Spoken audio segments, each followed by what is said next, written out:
Okay, so good evening and welcome to the first lecture of chemical reactions and equation, that is chemistry first chapter.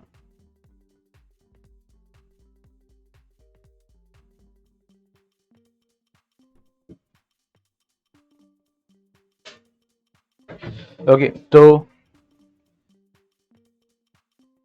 जैसे कि मैंने बताया था कि जो भी आपका साइंस है जिसमें फिजिक्स है, केमिस्ट्री है, बायो है, ठीक है, तो जितनी एनसीईआरटी सब में इंपॉर्टेंट है वैसे ही इसमें भी इंपॉर्टेंट है कि एनसीईआरटी को पढ़ना, लाइन बाय लाइन पढ़ना, ठीक है।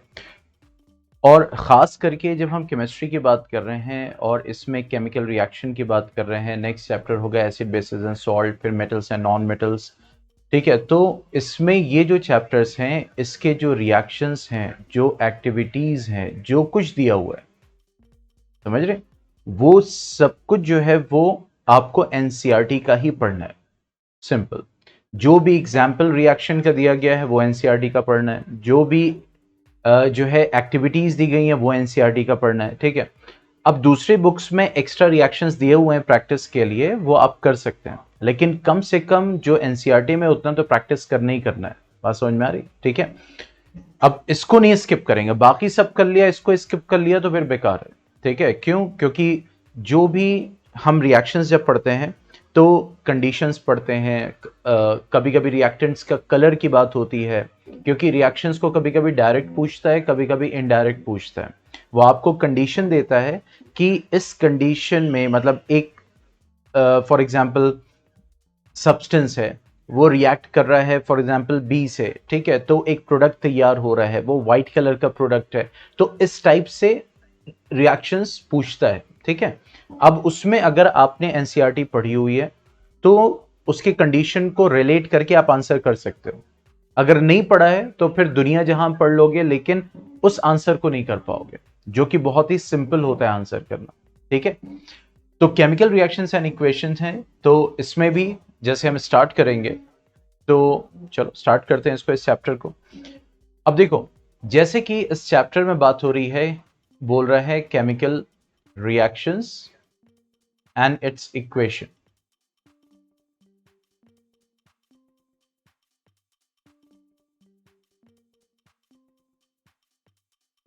ठीक है।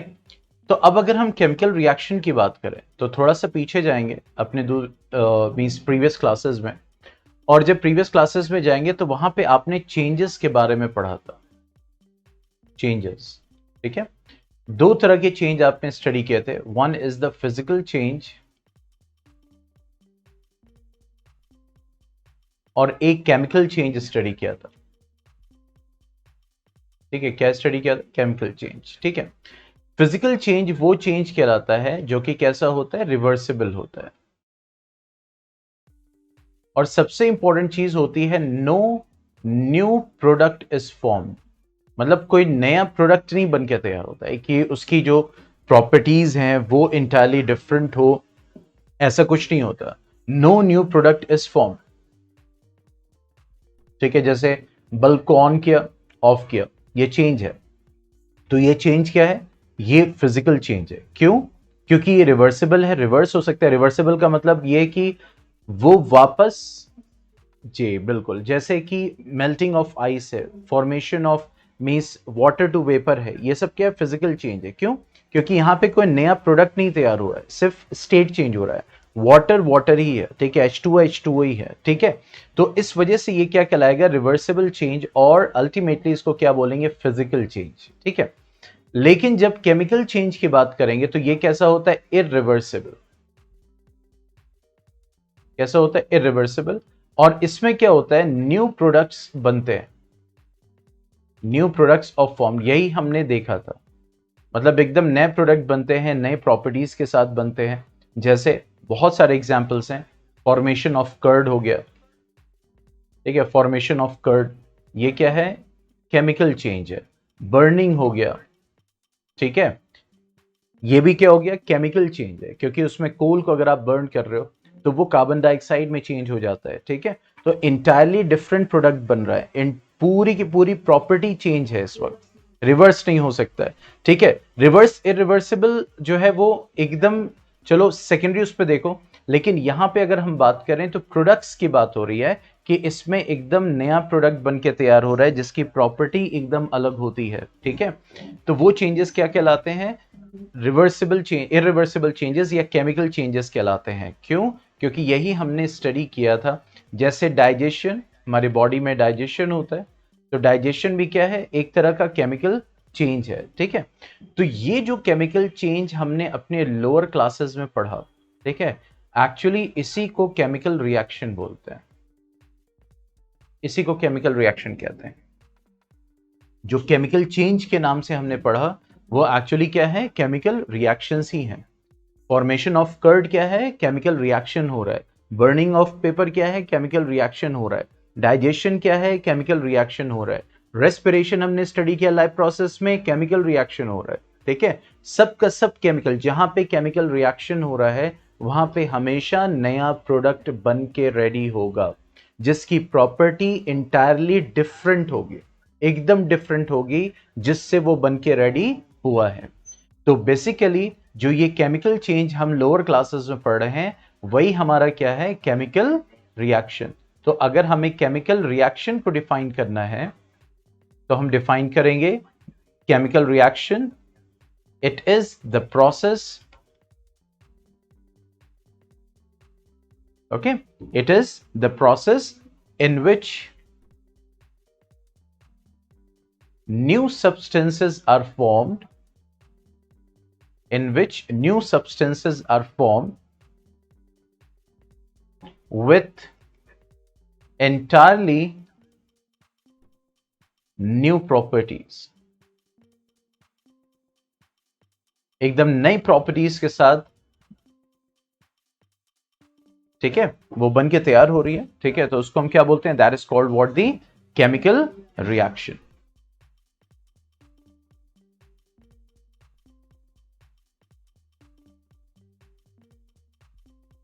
ठीक है।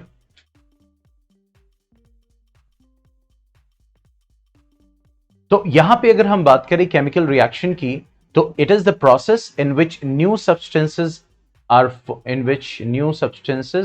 Are form with entirely new properties, एकदम नई प्रॉपर्टीज होंगी जो भी प्रोडक्ट तैयार होगा, ठीक है।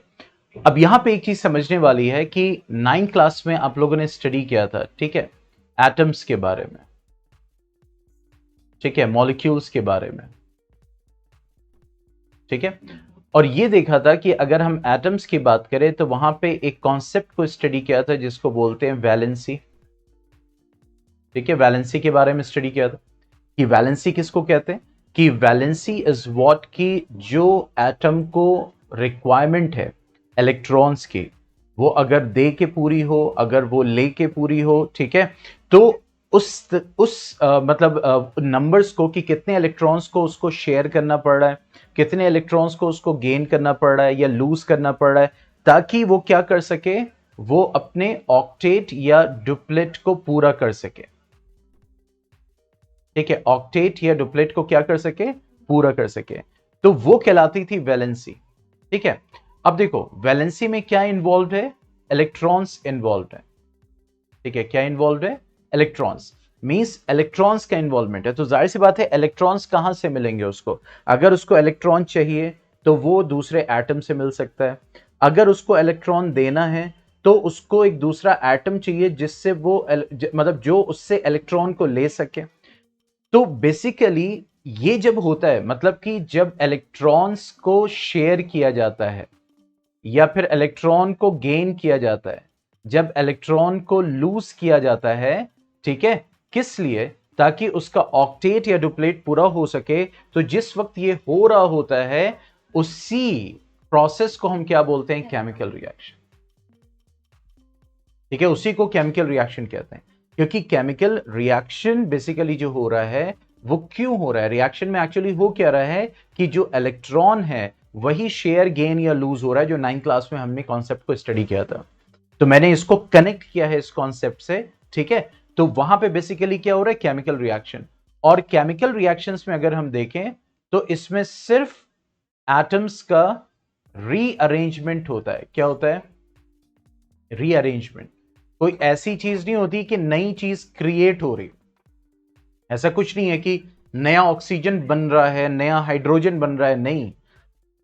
ऑलरेडी जो रिएक्टेंट्स हैं जो रिएक्ट कर रहे हैं आपस में, उनके पास पहले से हाइड्रोजन होगा, तभी प्रोडक्ट में अगर हाइड्रोजन बनना है तभी बन के आएगा। ऐसा नहीं होगा कि रिएक्शन हो रहा है, हाइड्रोजन था ही नहीं और हाइड्रोजन बन के तैयार हो गया, ऐसा नहीं हो सकता। तो यहां पे इसीलिए कहा जा रहा है कि जब भी केमिकल रिएक्शन होता है तो सिर्फ और सिर्फ किसका होता है, रीअरेंजमेंट होता है। किसका रीअरेंजमेंट होता है, एटम्स का, सिर्फ रीअरेंज हो रहे हैं, यहां से निकल के, यहां से टूट के दूसरी जाके अटैच हो गए, उन्होंने क्या बना लिया, एक कार्बन डाइऑक्साइड बना लिया। जैसे कि एग्जाम्पल दे रहा है, जैसे यहां पे कार्बन है और ऑक्सीजन है, जब ये रिएक्ट करेंगे तो क्या बनेंगे, CO2। तो अब ये जो CO2 बना है, ये जो रिएक्शन है, ठीक है, ये केमिकल रिएक्शन है। क्यों? क्योंकि कार्बन डाइऑक्साइड बनाया और कार्बन डाइऑक्साइड एकदम डिफरेंट प्रोडक्ट है, ठीक है। मतलब कार्बन डाइऑक्साइड की प्रॉपर्टी कार्बन से भी अलग है और ऑक्सीजन से भी अलग है। कार्बन डाइऑक्साइड जो है बर्निंग को सपोर्ट नहीं करता है, ऑक्सीजन बर्निंग को सपोर्ट करता है, बात समझ में। तो इसका मतलब प्रॉपर्टीज एकदम डिफरेंट है। लेकिन इस कार्बन डाइऑक्साइड में जो ऑक्सीजन है, जो कार्बन है, ठीक है, ये कहां से आए, ये अपने आप नहीं बना है। कार्बन और ऑक्सीजन रिएक्ट किए हैं, ये आपस में रीअरेंज हुए हैं, जिसकी वजह से ये जो है प्रोडक्ट तैयार हुआ है। ऐसा नहीं है कि यहां पे कार्बन और ऑक्सीजन को हमने किया और हमारा जो है अमोनिया तैयार हो गया, ऐसा नहीं होगा। क्यों? क्योंकि नाइट्रोजन नहीं बनेगा, नाइट्रोजन रीअरेंज होके नया प्रोडक्ट बनाएगा, ठीक है।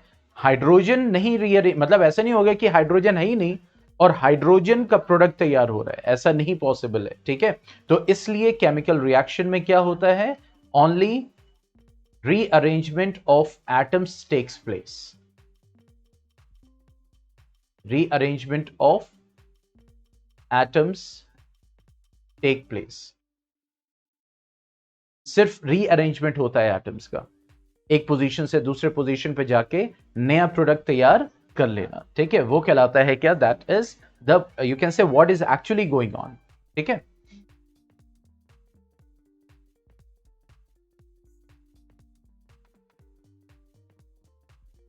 अब एक जनरल एग्जांपल लेते हैं,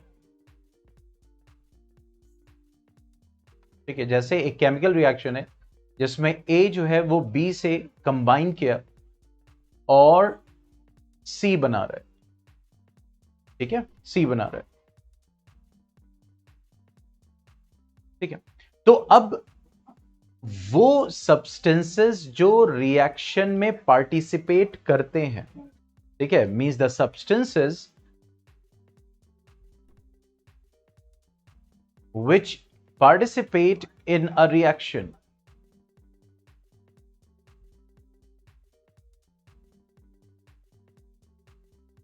तो उनको हम क्या बोलते हैं, रिएक्टेंट्स, उनको हम बोलते हैं रिएक्टेंट्स। और ये लेफ्ट साइड पे लिखे जाते हैं इधर, ठीक है, लेफ्ट साइड, जैसे A प्लस बी, यहां पे एक जनरल जो है एक रिप्रेजेंटेशन किया है यहां पे, ठीक है। तो यहां पे यही बोल रहा है कि जब भी केमिकल रिएक्शन होगा तो कुछ सब्सटेंसेस हैं जो क्या करेंगे, वो रिएक्ट करेंगे, ठीक है। और जब रिएक्ट करेंगे तो फिर क्या होगा कि वो एक नया सब्सटेंस तैयार करेंगे जिसकी प्रॉपर्टी एकदम अलग होगी, ठीक है। तो उसको हम क्या बोलेंगे, that will be called as what the product. जैसे सी यहां पे क्या है, वो प्रोडक्ट है, ठीक है। So the new substance or substances which is or are produced, okay, जो बनते हैं, जो क्या हो रहे हैं, बन के तैयार हो रहे हैं, कब, इन अ केमिकल रिएक्शन,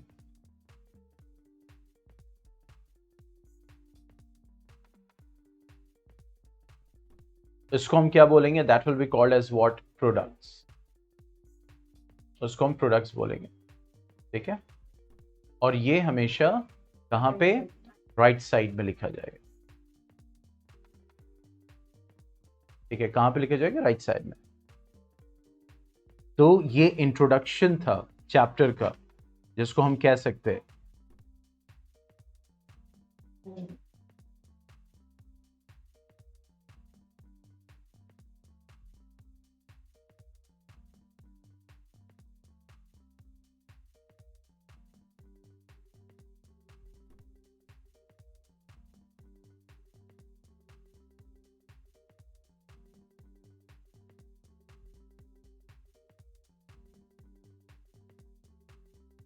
ठीक है, अब थोड़ा सा इस पे आएंगे, एनसीईआरटी को देखेंगे। ठीक है, जो चीज मैं बताने की कोशिश कर, देखो अब ये चैप्टर आपका एनसीईआरटी का, अब यहां पे देखोगे, यहां पे इंट्रोडक्शन दिया जा रहा है, यहां पे बात की जा रही है। ठीक है, so whenever a chemical change occurs we can say that a chemical reaction has taken place. Same वही चीज है जो यहां पे दी हुई है। अब आगे जैसे ही बढ़ते हो, अब देखो ये एक्टिविटी है। ठीक है, यहां पे क्या हो रहा है कि मैग्नीशियम रिबन को बर्न किया जा रहा है, मतलब एक केमिकल रिएक्शन का एक एग्जाम्पल आपको दिया जा रहा है। ठीक है, अब जैसे ही यहां पे देखोगे तो देखो यहां पे मैग्नीशियम रिबन की बात हो रही है, बर्नर की बात हो रही है, मैग्नीशियम ऑक्साइड, अब इसको डिस्कस करेंगे। ठीक है, और यहां पे एक एक्टिविटी दी हुई है, तो जब ये एक्टिविटी दी हुई है तो इसका मतलब ये आपके कोर्स का पार्ट है। मतलब ये नहीं है कि एक्टिविटी में दिया चलो ठीक है बाद में देखें, हर एक एक्टिविटी जरूरी है, सिंपल एकदम स्ट्रेट फॉरवर्ड। ठीक है, अच्छा अब देखो नेक्स्ट पार्ट जो मुझे डिस्कस करना है वो क्या डिस्कस करना है। जैसे यहां पे बोल रहा है, अभी इसको मैं बताऊंगा एग्जांपल। जैसे यहां पे बोल रहा है, देखो magnesium ribbon Burns with a dazzling white flame. देखो अब यहां पे बात कर रहा है, देखो व्हाइट बात कर रहा है, and changes into a white powder. बात समझ में आ रही है? तो अब ये जो कलर की बात कर रहा है, इस कलर पे मैंने आपको बताया था कि ये चीजें नोट करने वाली होती हैं। ठीक है, इसी तरह से क्वेश्चन बनाता है, a ribbon okay of metal A or metal M burns in a flame and produces what? A white color powder. So what is metal and what is the powder? इसका आप जो है वो नाम लिखो, या फिर अब आप कहोगे ऐसा तो कुछ पढ़ा ही नहीं था। क्यों नहीं कहोगे? क्यों कहोगे ये चीज? क्योंकि सही से नहीं पढ़ा था। तो एक एक चीज यहां पे दी हुई। So this powder is magnesium oxide and it is formed due to the reaction between magnesium and oxygen present in the air. Simple. तो इस वजह से line by line, word by word, किसी भी कंपाउंड, किसी भी मेटल, किसी भी सब्सटेंस के कलर की बात कर रहा है, उसको फौरन नोट करना है और उसके बारे में याद करना है कि भाई ये ऐसा बना था, इस कलर का प्रोडक्ट बना था। ये चीज बहुत जरूरी है। ठीक है, तो अब यहां पे अगर हम बात करें तो जो यहां पे एग्जाम्पल दिया हुआ है कि what is this, that is, अगर मैग्नीशियम है,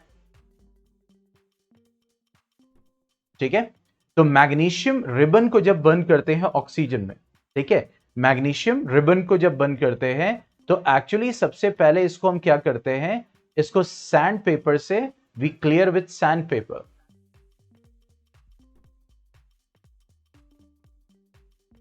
ठीक है, we clear with sandpaper, इसको सैंड पेपर से क्या करते हैं, साफ करते हैं। वो क्यों साफ करते हैं? To remove the layer of magnesium carbonate. उसके ऊपर एक लेयर चढ़ जाती है जिसको हम बोलते हैं मैग्नीशियम कार्बोनेट। तो उसको जो है बर्न करने से पहले उसको पहले सैंड पेपर से साफ करते हैं। ठीक है, ताकि मैग्नीशियम कार्बोनेट जो है उसकी लेयर खत्म हो जाए।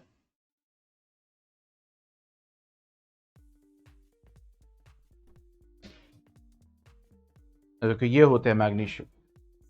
ठीक है, देखो ये होता है मैग्नीशियम। मैग्नीशियम मतलब नॉर्मल आपको दिखाई देगा, ये है, दिस इज मैग्नीशियम। ठीक है, अब ये जब इसको बर्न करना होगा तो उसको क्या करेंगे, सबसे पहले सैंड पेपर से साफ करेंगे, उसके बाद बर्न करेंगे। ठीक है, तो अब यहां पे बर्न नहीं करेंगे।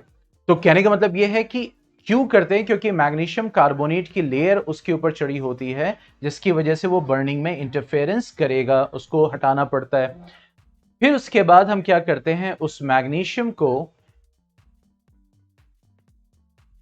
हम बर्न करते हैं। तो जाहिर सी बात है, बर्निंग क्या है, केमिकल रिएक्शन ऑक्सीजन की प्रेजेंस में कराना है, बर्निंग उसी को कहते हैं। ठीक है, तो क्या बनेगा, एक व्हाइट कलर पाउडर बनेगा। जैसे देखो यहां पे एनसीईआरटी में बोल रहा है ना, कैसा क्या बनेगा, व्हाइट पाउडर। और ये व्हाइट पाउडर क्या होगा, मैग्नीशियम ऑक्साइड। तो इसीलिए मैं दोनों को रिलेट करके यहां पे लिख पा रहा हूं, ताकि समझ में आए कि केमिस्ट्री में बुक को कैसे स्टडी करना है। ठीक है, तो जाहिर सी बात है जब ये बर्न करेगा तो किस तरह का, मतलब ये तो व्हाइट पाउडर बनेगा, that will be a white powder. ठीक है, और मैग्नीशियम की स्ट्रिप होगी। ठीक है, और फ्लेम जो निकलेगी वो कैसे निकलेगी, that will B dazzling white flame. जब ये बर्न करेगा। ठीक है, तो ये एग्जाम्पल जो है ये एनसीईआरटी में दिया हुआ है, इस वजह से ये एग्जाम्पल बहुत इंपॉर्टेंट है। अब दूसरी बुक्स में और भी एग्जाम्पल्स दिए हुए हैं तो चलो ठीक है, याद कर लो, लेकिन कम से कम इतनी इंफॉर्मेशन आपके पास होनी चाहिए। ठीक है, तो मैग्नीशियम की अगर हम बात करें तो द सिंबल इज व्हाट, इधर that is MgO। This will be the chemical reaction. ठीक है, केमिकल इक्वेशन जिसको कहेंगे, बैलेंस करने, वो सब सारी चीजें बताएंगे, बैलेंस करने के लिए कराए अभी सिर्फ। हाँ, तो magnesium plus oxygen will give what, magnesium oxide, जो कि एक वाइट पाउडर कलर सब्सटेंस होगा।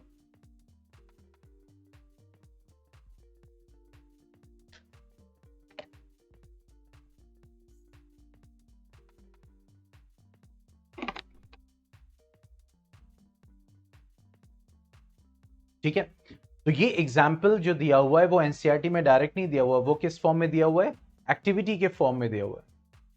देख रहे हैं? ठीक है, अब यहां पे दो एक्टिविटीज है, लेकिन ये जो दो एक्टिविटीज हैं वो नेक्स्ट टॉपिक से कनेक्टेड है, जो कि यहां पे एकदम सेपरेट टॉपिक नहीं लिखा हुआ है, कॉन्टिन्यूड है। ठीक है, और जो नेक्स्ट टॉपिक है वो क्या है, अब हमने ये पढ़ लिया कि केमिकल रिएक्शन क्या है, उसको स्टडी कर लिया, उसका एक एग्जाम्पल देख लिया। अगर और दूसरा एग्जाम्पल देखने तो ऑलरेडी मैं बता दिया मैंने, formation of curd, digestion of food, ठीक है, बर्निंग ऑफ पेपर, ठीक है, ये सब क्या है, these are all chemical change, सब केमिकल चेंज है। ठीक है, तो हमारा जो नेक्स्ट टॉपिक है अब वो क्या है, that is characteristic of a chemical reaction, मतलब कैसे हम पता करेंगे कि केमिकल रिएक्शंस हो रहे, कैसे हम पता करेंगे कि वो फिजिकल चेंज नहीं है, वो केमिकल रिएक्शन है। ठीक है, तो अब यहां पे देखो, यहां पे ये जो चार प्रॉपर्टीज आपको दी गई हैं, ठीक है, तो एनसीईआरटी, अब देखो एनसीईआरटी इसीलिए कहता है ना कि ऐसा नहीं है कि हर चीज बस एकदम हर चीज डिटेल में दे, ठीक है, लेकिन जितना है उतना काफी है समझने के लिए। तो कहने का मतलब ये हो गया, देखो अब ये चार कैरेक्टर्स दी हैं और ये एग्जाम्पल साथ में दिए हुए हैं। ठीक है, ये जो एग्जाम्पल्स हैं वो इसी के दिख रहा है ये। तो एक्टिविटी 1.2, एक्टिविटी 1.3 जो है वो एक तरह से एग्जाम्पल है। ठीक है, मतलब वो सिर्फ एक्टिविटी नहीं है। तो जब अभी हम आपको देंगे एग्जाम्पल तब मैं बताऊंगा कि जब हम लोग पढ़ाते हैं तो फिर ये सारी चीजें कवर्ड होती हैं उसमें, ऐसा नहीं है कि आपको वो चीज नहीं मिलेगी, वो सब मिलेगा। ठीक है, तो कैरेक्टरिस्टिक्स की अब हम बात करें कि how we can know that, how can we understand कि केमिकल रिएक्शन हो रहा है, तो उसके अलग अलग पहचानने के तरीके हैं। Number one, evolution of gas. अब इसका मतलब ये नहीं है कि जहां से भी, बहुत ध्यान से समझो, कैरेक्टरिस्टिक्स मतलब ये नहीं है कि सिर्फ एक हमने देख लिया कैरेक्टरिस्टिक तो अब इसका मतलब है कि केमिकल रिएक्शन हो रहा है, नहीं, नहीं जरूरी नहीं चारों भी हो।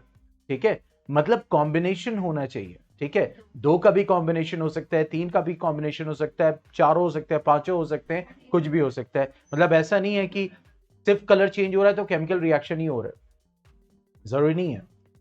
ठीक है, सिर्फ गैस इवॉल्व हो रही है, अब पता चला कि बर्तन रखा हुआ था उसमें पानी भरा हुआ था, गैस पे रखा हुआ है, अब थोड़ी देर बाद देखा तो वो भगोने में से गैस निकल रही, वेपर निकल रहा है, अब हम कहेंगे इसका मतलब भगोने में केमिकल रिएक्शन चल रहा है, नहीं। तो हर evolution of gas chemical reaction नहीं है। लेकिन वही आप जब जाते हो नाले के पास, वही जब आप जाते हो जहां पे कूड़ा पड़ा हुआ, आपको एक बैड स्मेल आती है, तो वो स्मेल गैस की वजह से, जो एक केमिकल रिएक्शन की वजह से हो रहा है।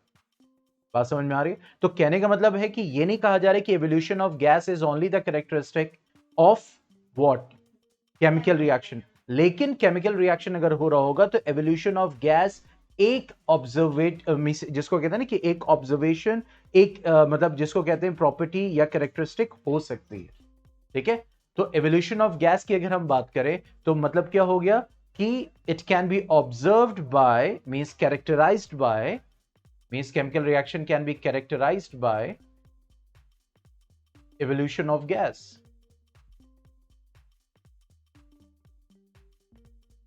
ठीक है, अब एनसीईआरटी में कितनी एक्टिविटीज दी हुई थी इससे रिलेटेड, चार कहां दी हुई, दो दी हुई हैं, ठीक है। अब तुम्हें पता चल जाएगा कि ये दो क्यों दी हुई हैं और दो कितनी इंपॉर्टेंट है। अब इसका एक एग्जाम्पल लेते हैं एवोल्यूशन ऑफ गैस का। जैसे, अच्छा ये सारे एग्जाम्पल्स क्यों हैं, क्योंकि ये सब आगे के चैप्टर से भी कनेक्टेड है। मतलब एक ही एग्जाम्पल आपको डिफरेंट चैप्टर्स में मिलेगा लेकिन अलग नजरिए से मिलेगा। जैसे जिंक ग्रेन्यूल्स है, मतलब जिंक के छोटे छोटे आप कह सकते हो पीसेस, ठीक है। अब अगर आप इसको किस में डालोगे, एसिड में, ठीक है। जैसे मान लिया आपने सल्फ्यूरिक एसिड ले लिया, कोई सा भी एसिड ले लिया, सल्फ्यूरिक एसिड ले लिया, ठीक है, और डाइल्यूटेड लिया, ठीक है, सल्फ्यूरिक एसिड लिया और डाइल्यूटेड लिया, ठीक है। अब जैसे ही आप इसमें, जैसे मान लो ये कोनिकल फ्लास्क है, ठीक है, इसमें आपने लिया डाइल्यूट सल्फ्यूरिक एसिड H2SO4, ठीक है, और इसमें आपने डाल दिया जिंक के ग्रेन्यूल्स। क्या डाला, ठीक है, जिंक ग्रेन्यूल्स है ये, ठीक है। तो जैसे ही आप देखोगे थोड़ी देर बाद आपको क्या दिखाई देगा कि इसमें से क्या निकल रही हैं, गैसेस। ये गैस है और ये गैस क्या होगी, हाइड्रोजन गैस, ठीक है। तो ये गैस इवॉल्व हो रही है, तो इसका मतलब क्या हो गया कि ये एक कैरेक्टरिस्टिक है कि केमिकल रिएक्शन हो रहा है, ठीक है। तो कहने का मतलब ये हो गया, तो अब ये जिंक है और जब सल्फ्यूरिक एसिड से जब ये रिएक्ट करेगा तो सॉल्ट बनाएगा, दैट इज जिंक सल्फेट, और गैस बनाएगा, दैट इज हाइड्रोजन गैस, ठीक है। क्या बनाएगा, हाइड्रोजन गैस।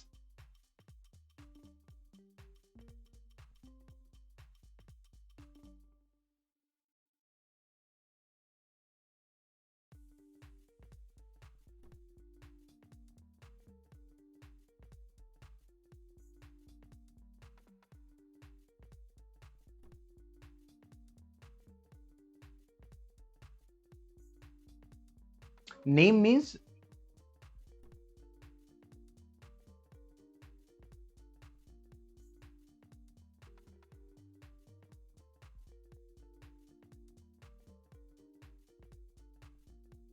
देखो तो अब एक्टिविटी 1.2 देखो यहां पे ये देखो इधर इधर, ठीक है। ये देखो एक्टिविटी 1.3 है, तो देखो यहां पे बात हो रही है जिंक ग्रेन्यूल्स की, ठीक है। यहां पे क्या लिया इन्होंने, हाइड्रोक्लोरिक एसिड या सल्फ्यूरिक एसिड, ठीक है।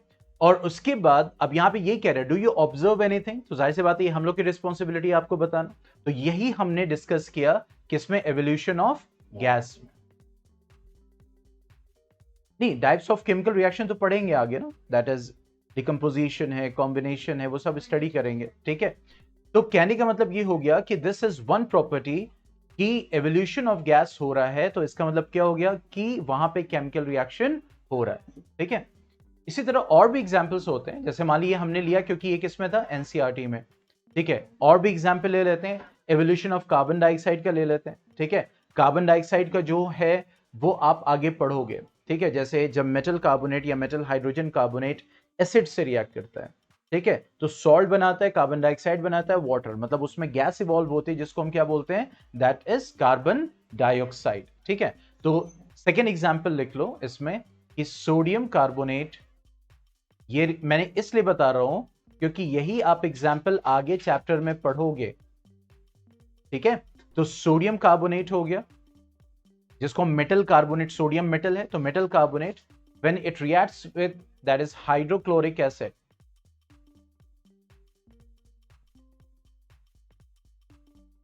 ठीक है, दैट इज डाइल्यूट, ठीक है, हाइड्रोक्लोरिक एसिड, ठीक है।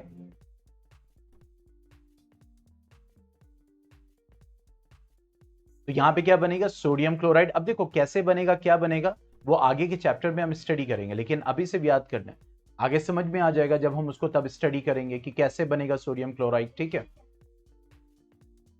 आगे स्टडी करेंगे। जहां पे हम स्टडी करेंगे मेटल्स के रिएक्शंस, ठीक है, मेटल के रिएक्शंस एसिड बेसिस में भी जो है, लेकिन अब इसमें भी हम आगे स्टडी करेंगे। लेकिन बेसिकली वहां पे जब हम मेटल या मेटल कार्बोनेट के रिएक्शंस देखते हैं एसिड के साथ, तो वहां पे प्रॉपर्टीज ऑफ एसिड्स में आएगा ये। ठीक है, तो sodium chloride plus carbon dioxide plus water. ठीक है, ये चीज हो गया।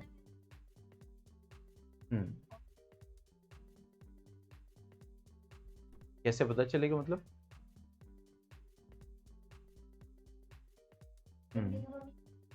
हाँ बिल्कुल याद करना होगा।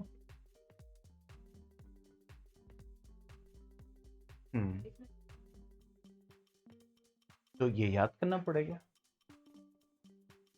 ठीक है, तो यहां पे अगर हम बात करें कि एक तो ये चीज होगी, मैंने आपको सेकंड एग्जांपल दे दिया जहां पे evolution of carbon dioxide gas. अब कैसे हमें पता चलेगा कि हाइड्रोजन गैस इवॉल्व हो रही है? तो ये टेस्ट होता है पॉप साउंड से। ठीक है, अब ये जो गैस इवॉल्व हो रही है, अब हम क्या करें कि एक दूसरा बीकर लें और उसमें सोप सोल्यूशन डाल दें। अब यही सारी चीजें आती हैं बोर्ड के एग्जाम में। ठीक है, सोप सोल्यूशन डाल दें। अब इसको एकदम टाइटली पैक करके इसमें से पाइप जो है वो डिलीवरी ट्यूब हो और वो डायरेक्ट इस सोप सोल्यूशन, यहां पे ये एकदम टाइटली पैक्ड हो। Yes Moiman, I will come to that. अभी इसको तो मैं आगे बढ़ाऊं, खत्म करूं। ठीक है, तो यहां पे अगर हम बात करें तो ये जो गैस होगी वो क्या होगी, इस डिलीवरी ट्यूब से इस सोप सोल्यूशन में जाएगी। तो सोप सोल्यूशन क्या करेगा, बबल प्रोड्यूस करेगा और इस बबल में वो जो गैस है वो फिल्ड अप हो जाएगी, जो गैस यहां से आ रही है। ठीक है, अब हम क्या करें कि यहां पे कोई भी स्पिरिट लैंप है या कोई भी आपका बर्नर है। ठीक है, बर्नर को जब आप इसके करीब ले जाओगे तो जाहिर सी बात है हाइड्रोजन फ्लेमेबल होती है, लेकिन इसमें बहुत ज्यादा हाइड्रोजन नहीं है। लेकिन जैसे ही आप ले जाओगे तो एक छोटा सा ब्लास्ट होगा, ब्लास्ट मतलब एक बहुत ही ना के बराबर, तो एक पॉप साउंड प्रोड्यूस होगा। ठीक है, तो वो पॉप साउंड अगर प्रोड्यूस हो रहा है तो इसका मतलब 100% हाइड्रोजन गैस है। ये कंफर्मेटरी टेस्ट है हाइड्रोजन गैस का। ठीक है, और कार्बन डाइऑक्साइड के लिए हम यूज करते हैं लाइम वाटर टेस्ट, ये आगे स्टडी करेंगे, लेकिन यहां पे सिर्फ बता रहा हूं। ठीक है, कार्बन डाइऑक्साइड के लिए क्या करते हैं, लाइम वाटर टेस्ट करते हैं। ठीक है, लाइम वाटर क्या होता है, क्या उसका फॉर्मूला होता है, क्या रिएक्शन होता है, वो सब हम स्टडी करेंगे। लेकिन यहां पे सिर्फ आपके माइंड में मैं डाल रहा हूं कि हाइड्रोजन गैस है तो हाइड्रोजन गैस पॉप साउंड से होगा, carbon dioxide lime water test से होगा। मतलब लाइम वाटर क्या होगा, इट विल टर्न मिल्की, एकदम मिल्क की तरह हो जाएगा। अगर कार्बन डाइऑक्साइड गैस आप उससे पास करोगे तो वो लाइम वाटर क्या हो जाएगा, धीरे धीरे धीरे धीरे वो मिल्की हो जाएगा। ठीक है, तो यहां पे ये जो हम एग्जाम्पल पढ़ रहे हैं, ये क्या एग्जाम्पल्स हैं, एवोल्यूशन ऑफ गैस के।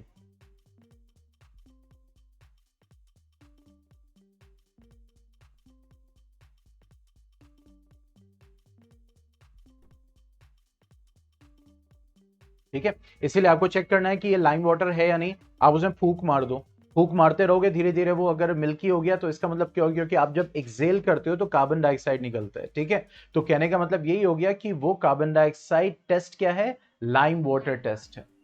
ठीक है, यहां तक कोई doubt? Change in sorry evolution of gas में एग्जांपल्स जो डिस्कस किए हमने, एक एग्जांपल हमने जिंक का किया कि जिंक को जब आप एसिड में डालोगे तो गैस इवॉल्व होगी, हाइड्रोजन गैस। ठीक है, सोडियम कार्बोनेट को जब एसिड से रिएक्ट कराओगे तो सॉल्ट बनेगा और कार्बन डाइऑक्साइड गैस और वाटर निकलेगा। ठीक है, तो ये दो एग्जांपल्स मैंने बताया, इसमें से एक एग्जांपल एनसीईआरटी में है, एक एग्जाम्पल मैंने एडिशनल बताया। क्यों बताया, क्योंकि ये रिएक्शन देखो, आपका बोर्ड में एग्जाम में ये थोड़ी बोलेगा ये मैंने क्वेश्चन दिया है, ये बेटा चैप्टर 1 का है जरा इसको सॉल्व कर लो, ये चैप्टर 3 का है जरा इसको सॉल्व कर लो। नहीं, अगर एक रिएक्शन वहां पे है और यहां भी कनेक्टेड हो रहा है तो वो चैप्टर को कंबाइन भी कर सकते हैं, एक ही क्वेश्चन में दो कॉन्सेप्ट को ले सकते हैं। ठीक है, तो ये मत सोचो हाँ ये इस चैप्टर का था, ये अरे ये कैसे पूछ लिया, इसके साथ कैसे पूछ लिया, नहीं। ठीक है, अब आते हैं next property, second property of chemical reaction, that is change in temperature. यानी क्या दिखेगा, टेम्परेचर में चेंज दिखेगा। अब इसका मतलब ये नहीं है कि आग जलाई, बर्तन रख दिया, बर्तन थोड़ी देर में गर्म हो गया तो इसका मतलब वहां पे केमिकल रिएक्शन हो रहा है, नहीं, ये नहीं बोल रहा है कि every change in temperature is a result of a chemical reaction, लेकिन ये कह रहा है कि अगर केमिकल रिएक्शन हो रहा है तो चेंज इन टेम्परेचर भी देखा जा सकता है। ठीक है, it can be characterised by the change in temperature. अब इसमें पहला एग्जाम्पल वही है, कौन सा है, देखो यहां पे मैंने कहा था ना, यस ये वाला एग्जाम्पल, ये यहां पे देखो, ये एग्जाम्पल, सेम एग्जाम्पल यहां भी है। क्योंकि मैं आपको बताऊं कि जब जो जिंक ग्रेन्यूल है, जब आप उसको एसिड से रिएक्ट कराओगे, ठीक है, मान लो हाइड्रोक्लोरिक एसिड है, पहले मैंने सल्फ्यूरिक एसिड लिया था, हाइड्रोक्लोरिक एसिड ले लिया, ठीक है, डाइल्यूटेड लिया, ठीक है, तो यहां क्या बनेगा, जिंक क्लोराइड, और साथ में क्या रिलीज होगी, कौन सी गैस, जल्दी बताओ, अभी यही एग्जाम्पल डिस्कस किया, दैट इज हाइड्रोजन गैस। लेकिन जब ये इस बीकर में रिएक्शन हो रहा होगा, इस बीकर को जब छुओगे या इस कोनिकल फ्लास्क को छुओगे तो वो गर्म होगा। बात समझ में आ रही है? अब देखो दो प्रॉपर्टीज एक ही रिएक्शन में मिल रही है, ठीक है, तो इसका मतलब यहां पे क्या होगा, प्लस हीट, यानी हीट भी निकलेगी, ठीक है। तो जहां पे जिस केमिकल रिएक्शन में हीट निकलती है उस रिएक्शन को हम बोलते हैं एक्सोथर्मिक रिएक्शन। एक्सो मींस आउट, थर्मा मींस हीट, उसको हम बोलते हैं एक्सोथर्मिक रिएक्शन। तो इसीलिए एनसीईआरटी में जिंक ग्रेन्यूल वाला एग्जाम्पल दिया। बात समझ में आई क्यों? क्योंकि उसी एक एग्जाम्पल से वो एवोल्यूशन ऑफ गैस समझा रहे हैं और उसी एक एग्जाम्पल से क्या समझा रहे हैं, एग्जैक्टली चेंज इन टेम्परेचर भी समझा रहे हैं।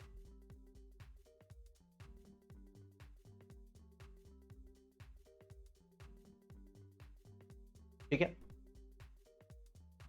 इसी तरह एक और एग्जाम्पल लेते हैं एक्सोथर्मिक का। ये तो भाई एनसीईआरटी में जो दिया हुआ है एकदम डायरेक्ट दिया हुआ है, जो कि पढ़ना ही पढ़ना है, इसमें कोई आपको कोताही करनी नहीं है। लेकिन एक और मैं डेली लाइफ से एग्जाम्पल आपको एक्सोथर्मिक रिएक्शन का देता हूं। ठीक है, जब व्हाइट वॉशिंग होती है, चूना होता है, अब तो पेंट होता है, लेकिन बहुत सारे घरों में अभी भी आप जाएं तो व्हाइट वॉशिंग होती है। जैसे हम लोग अभी गोडाउन है तो वहां पेंट नहीं कराते हैं, ठीक है, वहां पे व्हाइट वॉशिंग और पेंट कराएंगे तो जबरदस्ती का पैसा महंगा पड़ेगा, तो उसमें क्या कराते हैं, व्हाइट वॉशिंग कराते हैं। बात समझ में आ रही है? घड़ी में कुछ हिस्सा है जो ज्यादा यूज नहीं होता है तो वहां पे व्हाइट वॉशिंग है, ठीक है, जो यूज हो रहा है वो पेंटिंग है। ठीक है, तो कहने का मतलब है कि अभी भी बहुत जगह क्या होता है, व्हाइट वॉशिंग होती है कॉस्ट कटिंग करने के लिए, या फिर आप पेंट को नहीं अफोर्ड कर सकते, या फिर वो यूज में नहीं है, जैसे मैंने आपको दोनों एग्जांपल्स दिए। ठीक है, तो कहने का मतलब व्हाइट वॉशिंग आज भी होती है।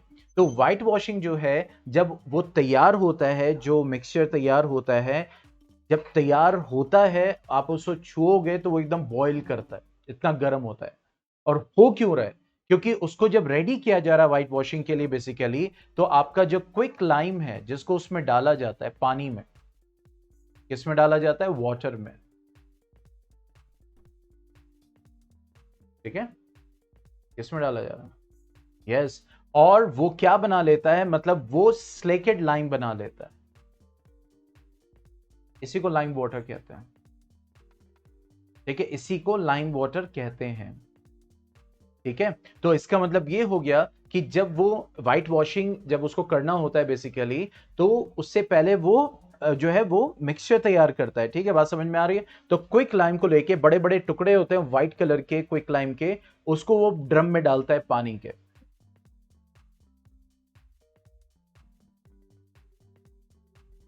वो खुद इतना गर्म हो जाएगा बाद में, तो गर्म पानी में डालने की क्या जरूरत है? ठीक है, तो कहने का मतलब है जब वो वाटर में, नॉर्मल वाटर में, ठीक है, लेकिन उसके साथ साथ क्या रिलीज होगी, हीट। अभी देखो यहाँ पे मैंने कोई इसका वो नहीं लिखा, मतलब फॉर्मूला इस टाइप की चीज नहीं लिखी, क्योंकि वो बाद में लिखेंगे। ठीक है, इन सारी चीजों को समझने के लिए अगर आप लिखना चाहो तो लिख लो, चलो जिंक हो गया, हाइड्रोक्लोरिक एसिड हो गया डाइल्यूट, ठीक है, चलो लिख लो ताकि उसकी प्रैक्टिस हो जाएगी। जिंक क्लोराइड हो गया प्लस हाइड्रोजन गैस हो गया, ठीक है। इसी तरह क्विक लाइम की बात करें तो calcium oxide plus water giving what, CaOH2। ठीक है, अभी मैं बैलेंस नहीं कर रहा हूं, ठीक है, प्लस हीट। तो ये हो गया स्लेकेट लाइम, कैल्शियम हाइड्रोक्साइड, जो कि क्या है, लाइम वाटर है। ठीक है, तो कहने का मतलब ये हो गया कि इसका नाम भी लिख लो, कैल्शियम हाइड्रोक्साइड। ठीक है, ये क्या हो गया, कैल्शियम ऑक्साइड।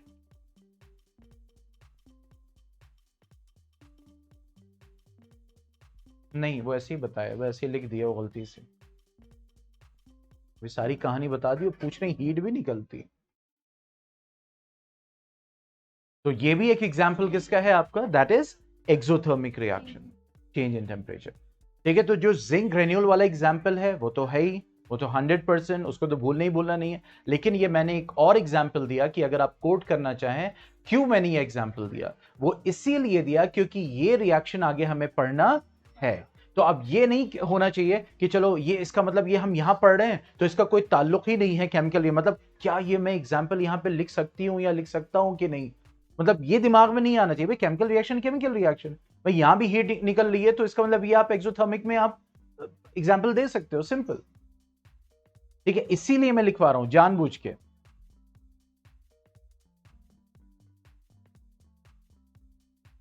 कहां पे,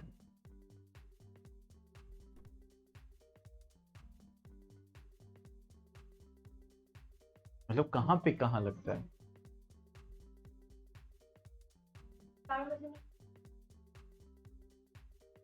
अभी मैं चारों बताए नहीं है, मैंने तो अभी एवोल्यूशन ऑफ गैस बताया। तो एवोल्यूशन ऑफ गैस की अगर हम बात करें तो ऑक्सीजन रिलीज हो रही है कि नहीं हो रही है,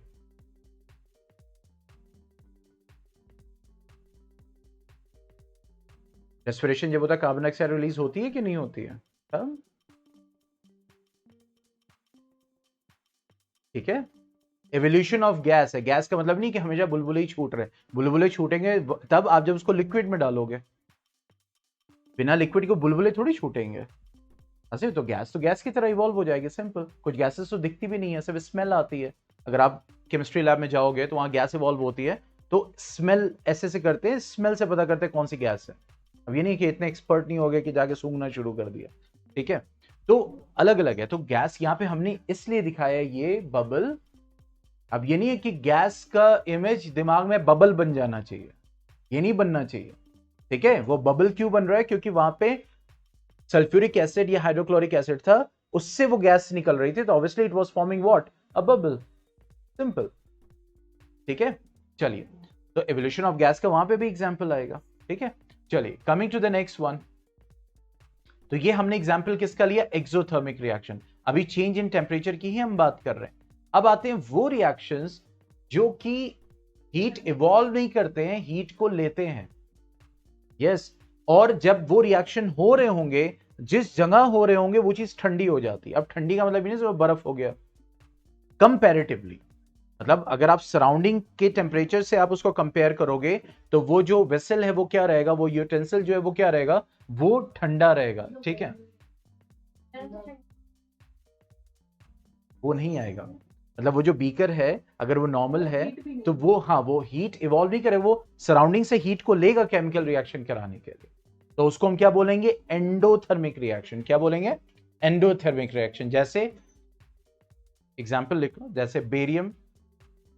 अब आपने एक बीकर लिया जिसमें, नहीं बिल्कुल नहीं, बेरियम हाइड्रोक्साइड। ठीक है, इसको आप रिएक्ट कराओगे किससे, अमोनियम क्लोराइड से। तो एक बीकर लिया जिसमें आपने क्या डाला, that is barium hydroxide solution. ठीक है, फिर उसके बाद आपने उसमें डाल दिया अमोनियम क्लोराइड। जैसे ही आप डालोगे तो धमाका तो नहीं होगा, लेकिन वो जो बीकर है वो ठंडा होना शुरू हो जाएगा। क्यों, क्योंकि इस रिएक्शन को कराने के लिए वो सराउंडिंग से क्या लेना शुरू कर देगा, हीट लेना शुरू कर देगा। और ये क्या बनाएगा, मतलब उस वक्त हो क्या रहा होगा, क्योंकि जाहिर सी बात है केमिकल रिएक्शन है तो इंटायरली न्यू प्रोडक्ट बनेंगे, तो बेरियम क्लोराइड बनेगा साथ में, उसके साथ साथ क्या तैयार होगा, अमोनिया, और उसके साथ साथ तैयार होगा वाटर।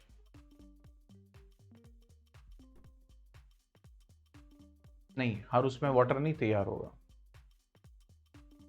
ठीक है, तो यहां पे क्या ली जा रही है, यहां पे हीट को लिया जा रहा है सराउंडिंग से, so it is an example of what. नहीं बिल्कुल नहीं, बिल्कुल नहीं, इससे कोई ताल्लुक नहीं।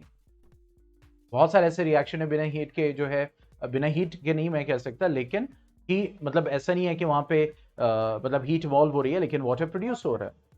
न्यूट्रलाइजेशन रिएक्शन उसको कहते हैं। एसिड बेस को आप करिए, न्यूट्रलाइजेशन रिएक्शन हो जाएगा। अगर हीट इवॉल्व हो रही होती तो फिर अगर आप पता है एसिडिटी हुई, आपने जो है वो इनो पिया या फिर इस टाइप से पिया तो अंदर धमाका ही होता। फिर वो न्यूट्रलाइजेशन रिएक्शन हो रहा है, एसिड बेस का रिएक्शन हो रहा है जिसमें सॉल्ट और वाटर बनता है, न्यूट्रलाइज करता है, एसिडिटी को फिर रिमूव करता है। ठीक है, तो कहने का मतलब ये हो गया this is change in temperature that is exothermic and endothermic. तो एक्सोथर्मिक के मैंने एक एग्जांपल दिया जिंक ग्रेन्यूल का, जो कि एनसीईआरटी में डायरेक्ट गिवन है एक्टिविटी 1.3 के फॉर्म में।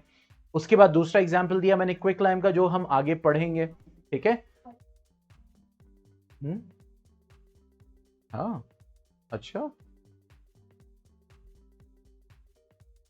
9th में कहां पढ़ा है?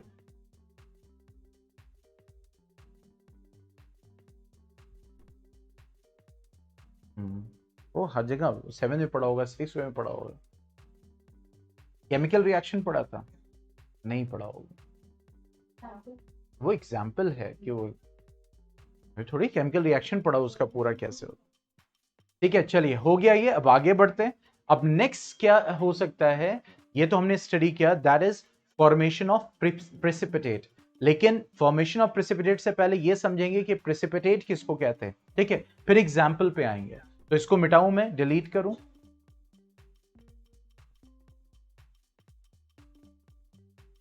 अब देखो एनसीईआरटी में जरा सा दिया हुआ है ये टॉपिक। ठीक है, जरा सा दिया हुआ ये टॉपिक, कितना सा देख रहे हो, इतना सा है, 2 एक्टिविटी के साथ, लेकिन टाइम लग रहा है समझाने में। तो जाहिर सी बात है, सिर्फ ये नहीं चेंज इन स्टेट हो गया, याद कर लिया, रट लिया। तो चेंज इन स्टेट का मतलब क्या है, ठीक है, ये सारी चीजें। तो एग्जाम्पल्स वो दे रहे हैं जो जनरली बोर्ड्स में पूछा जाता है, या उससे रिलेट करते हुए हम आगे के रिएक्शंस को आपको पीछे अभी बता रहे हैं, आज ही बता रहे हैं, ताकि आप कनेक्ट कर सको चीजों को। ये ना हो कि उसको एलियन की तरह उस चैप्टर में देखो सर। हाँ, जनरली यही होता है। ये तो वहां पढ़ा था, ये कैसे यहाँ पे आ गया? यस मोहम्मद आसिया, जल्दी बताइए। तब वो भी चैप्टर यहीं पढ़ा देंगे, मेटल नॉन मेटल भी यहीं पढ़ा देंगे।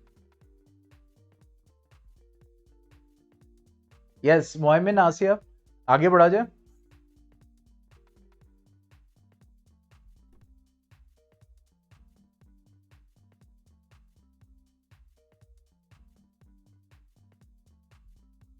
अभी क्लास चल रही है, जो क्लास चल रही होती है वो तो अटेंड नहीं होती ना, जो टेस्ट होते हैं वो अटेंड नहीं हो पाते, किसी को इंफॉर्मेशन ही नहीं पहुंचती है, और एक्स्ट्रा क्लास इंक्वायरी चल रही है। यस मोहम्मद, अच्छा मोहम्मद निकल भी लिया। चलिए अब आगे बढ़ते हैं। Formation of precipitate.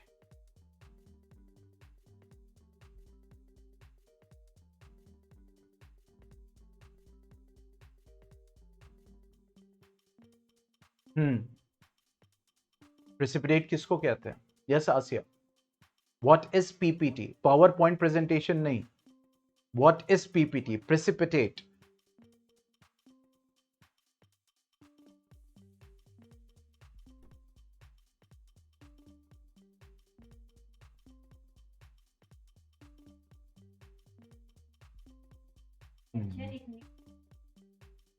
बिल्कुल, बहुत अच्छा। Formation of gas. Okay yes Zaina, precipitate नहीं पता, कोई बात नहीं। प्रेसिपिटेट कहते हैं इनसॉल्युबल प्रोडक्ट, यानी ऐसा कोई प्रोडक्ट बन जाए केमिकल रिएक्शन होके जो कि इनसॉल्युबल हो, जो सॉल्युबल ना हो। तो इसीलिए प्रेसिपिटेट कहते हैं, इसको हम डिफाइन कर रहे हैं यहां पे इस वक्त, कि एन इनसॉल्युबल प्रोडक्ट। लेकिन ये कैसे बन के तैयार हुआ हो? एक केमिकल रिएक्शन से। अब जैसे ये नहीं है कि ये पता चला ले लिया एक, अरे ये तो मिलाए पानी में मिल ही नहीं रहा है, इनसॉल्युबल है, ये पीपीटी बन गया। ये पीपीटी नहीं बन गया। अगर ये किसी केमिकल रिएक्शन से होके तैयार होके और आपको मिला होता, तब आप उसको क्या बोलते? इसीलिए ये नहीं कहा जा रहा कि कोई भी सब्सटेंस जो इनसॉल्युबल है वो पीपीटी है। बात को समझिएगा, प्रेसिपिटेट हर इनसॉल्युबल प्रोडक्ट नहीं है। मतलब हर इनसॉल्युबल सब्सटेंस नहीं है। जाहिर सी बात है पानी में हर चीज सॉल्युबल नहीं भी हो सकती है ना। अब पता चला मिला रहे हैं, अरे ये तो सॉल्युबल ही नहीं है, इसका मतलब पीपीटी है। Wrong concept. पीपीटी मतलब प्रेसिपिटेट, मतलब कि जब रिएक्शन हुआ और उस रिएक्शन में एक प्रोडक्ट बना जो कि क्या है, इनसॉल्युबल है, that will be considered as what, precipitate. ठीक है, जैसे एक एग्जांपल है पोटेशियम आयोडाइड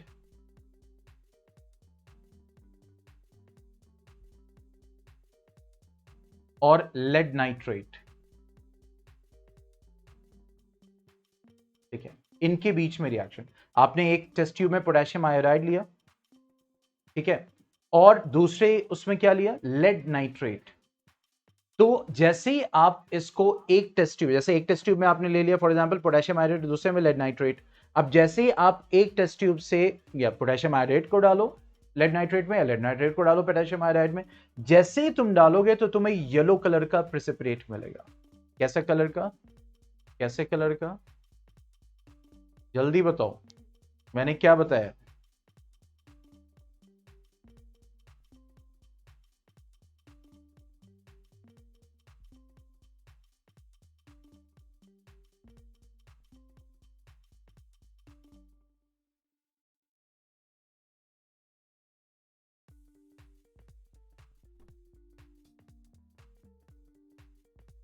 अरे भाई इसको नहीं चाहिए था, वेट,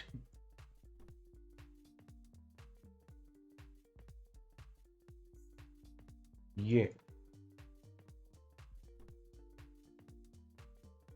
अब देखो, अब इसमें से, अब ये मैं नहीं कह सकता क्योंकि दोनों क्या कलरलेस है। अब इसमें से एक पोटेशियम आयोडाइड है, दूसरा क्या है, लेड नाइट्रेट है। जैसे ही हम डाल रहे हैं देखो क्या बन रहा है, एक इनसॉल्युबल प्रोडक्ट बन रहा है। क्या बन रहा है, इनसॉल्युबल प्रोडक्ट। तो अब यहां पे क्या बनेगा, ये इनसॉल्युबल प्रोडक्ट क्या है, दैट इज लेड आयोडाइड। क्या है, lead iodide, which is a yellow PPT, which is what, a yellow PPT। हाँ, तो वो डिपेंड करेगा ना अलग अलग सोल्यूशन पे, अलग अलग जो है वो मतलब रिएक्टेंट्स पे। ठीक है,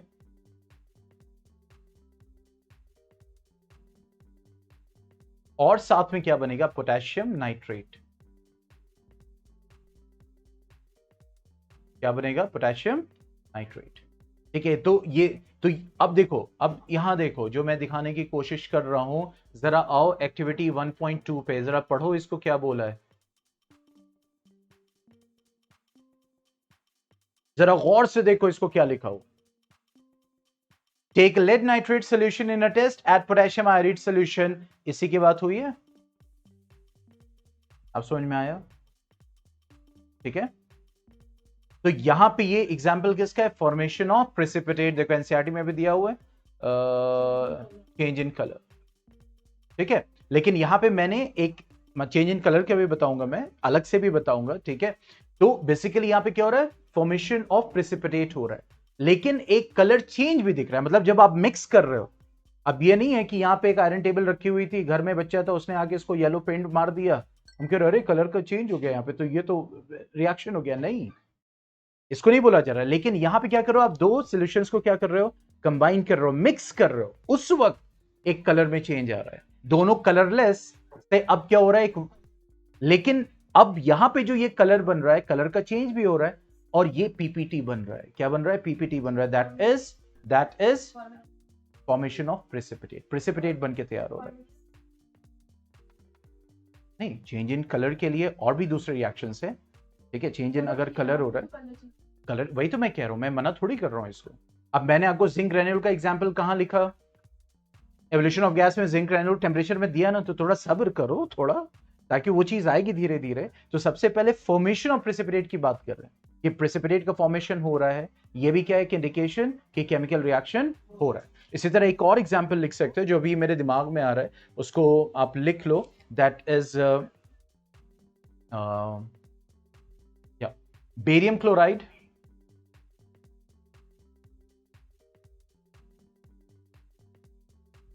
ठीक है, when it reacts with sulphuric acid. ये मैं सेकेंड एग्जांपल लिख पा रहा हूं।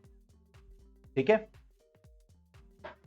तो अब यहां पे जब बनेगा बेरियम सल्फेट बनेगा, और इस बेरियम सल्फेट का कलर कैसा होगा? व्हाइट। व्हाइट पीपीटी बन के रेडी होगा। ठीक है,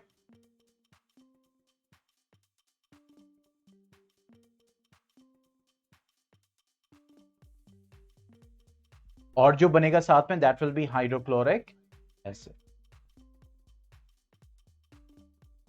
दैट इज HCl, क्योंकि बेरियम सल्फेट यहां पे आ जाएगा और chloride and here it will be hydrogen, so it will give hydrochloric acid, that is HCl। तो कहने का मतलब ये है कि ये क्या है, ये भी जो हमने अभी स्टडी किया that is formation of precipitate.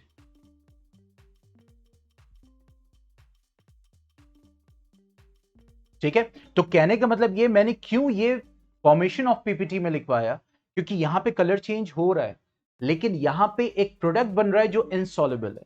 तो कहने का मतलब ये नहीं कि जहां जहां कलर चेंज होगा वहां वहां पीपीटी बनना है, कलर हो रहा है वहां पे पीपीटी फॉर्मेशन हो रहा है, इसीलिए मैंने दोनों को अलग किया। अब जब नेक्स्ट क्लास में पढ़ेंगे वहां पे मैं एग्जांपल लिखवाऊंगा कि कलर चेंज हो रहा है लेकिन वहां पे पीपीटी नहीं बन रहा है।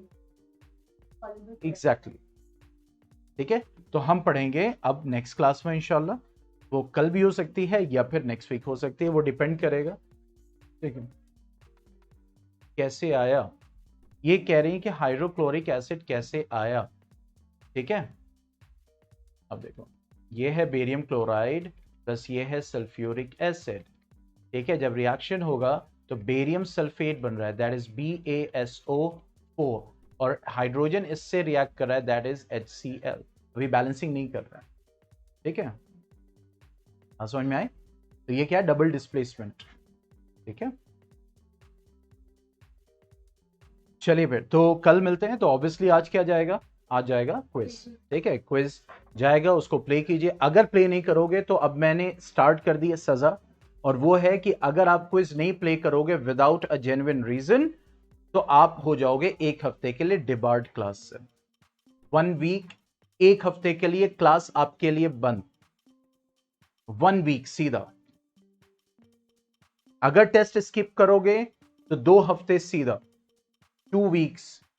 आई एम सीरियस अबाउट, मैं एकदम मैं कह रहा हूं, मतलब मैं ऑन रिकॉर्ड बोल रहा हूं, और पेरेंट्स को बोलूंगा कि आप लास्ट का लेक्चर देख लेना थोड़ा सा। ठीक है, तो टेस्ट स्किप किया क्योंकि अब एग्जाम सब खत्म हो गए, अब कोई एक्सक्यूज नहीं। टेस्ट स्किप किया, 2 हफ्ते तक क्लास बाद, आप रिकॉर्डेड लेक्चर देख लो बाद में, लेकिन लाइव क्लास में नहीं आने दूंगा मैं। और मेरे लिए बहुत मुश्किल नहीं है, सिर्फ एक बटन को दबाना है, आप नहीं आ पाओगे। ऑफलाइन वालों को कॉल कर देना कि भेजना नहीं। ठीक है, और अगर क्विज स्किप किया, असाइनमेंट स्किप किया तो एक हफ्ते के लिए डिबार्ट सीधा, क्योंकि अब मुझे एक्शन लेना पड़ेगा, क्योंकि यहां से इतनी मेहनत से मैं क्वेश्चंस रेडी करता हूं और पता चला एक स्टूडेंट ने प्ले किया, और मैं अगले दिन तक का टाइम देता हूं। अगले दिन 9 बजे तक का टाइम होता है कि 12 बजे आओगे, 1 बजे आओगे घर से, मतलब कहीं बाहर भी गए होगे, घूमने गए होगे, 2 मिनट का क्विज है मैक्सिमम।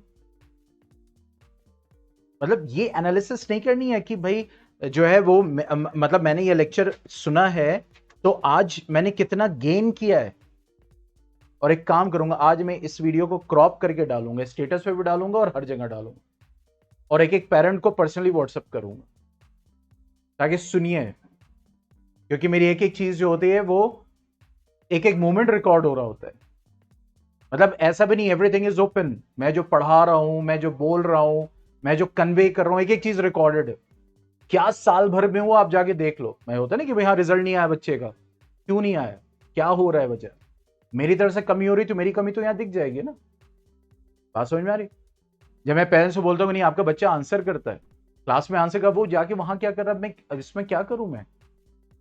ठीक है, अब मैं घबराहट को मैं मोटिवेट कर सकता हूं, अब वो घबराहट उसकी हो रही है तो अब उसको धीरे धीरे उसको मैनेज करना है। लेकिन जब वो टेस्ट ही स्किप कर रहा है तो घबराहट कैसे मैनेज होगी, उस सिचुएशन से ही भागना चाह रहा है, हो नहीं सकता। चलिए फिर समझ गए। आसिया मोहम्मद काब अगर आप बाद में सुनेंगे क्योंकि आपका भी एग्जाम अब आई थिंक खत्म हो गया होगा। ठीक है, और भी जो ऑनलाइन बच्चे, जुवेरिया भी हो गई, ठीक है, और जो ऑफलाइन बैठे हुए हैं, ठीक है, 2 मुस्टंडे। चलो फिर okay then, goodbye, take care, अस्सलाम वालेकुम।